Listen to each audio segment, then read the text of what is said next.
Hi friends, this is Kavya. ఇది బాబాయ్ గృహప్రవేశం పార్ట్ 3. నైట్ మొత్తం హోమము సత్యనామూర్తి వ్రతము జరిగింది.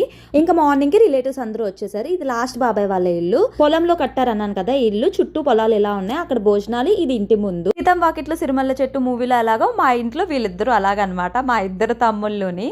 ఇంకా ఆ రోజు వెజ్ మెనూ వచ్చేసి వేడివేడి బూర్లు, స్ప్రింగ్ రోల్స్, పులిహోర, బిర్యానీ, ఇంకా పన్నీర్ కర్రీ. గుత్తి వంకాయ లేకుండా మన భోజనాలు ఉండవు. ఇంకా వెజ్ ఫ్రై, రైసు, పప్పు, అప్పడాలు, ఆవకాయ, మజ్జిమిరపకాయలు. అబ్బా, ఇవన్నీ చూసిన తర్వాత నాకు నోరు ఊరిపోయింది. నేను కూడా ఫాస్ట్గా పెట్టించేసుకున్నా. ఎండగా ఉంది కదా, లోపలికి వెళ్ళి తినమంటున్నాడు. ఇంత దూరం వచ్చింది నేను లోపల తినడానికి అని చెప్పి ఫుల్గా తిట్టేసి కూర్చొని తిందామని చెప్పి అనుకుంటే అస్సలు నాకు తినాలనిపించలేదు మాటల్లో పడి. నెక్స్ట్ మా సిబ్లింగ్స్ అందరం కలిసి వీడియోస్, ఫొటోస్ తీయించుకుంటున్నాం. మధ్యలో బాబాయ్ కూడా వచ్చి కొంచెం ఫన్ చేశారు. తర్వాత ఆడపిల్లలకి బట్టలు పెట్టాల్సి ఉంటే పెట్టేశారు. ఇక్కడితో గృహప్రవేశం వ్లాగ్స్ అయితే కంప్లీట్ అయిపోయాయి. నెక్స్ట్ పెళ్లి సిరీస్ రాబోతున్నాయి. Stay tune. మోర్ వీడియోస్ కోసం ప్లీజ్ లైక్, షేర్, సబ్స్క్రైబ్.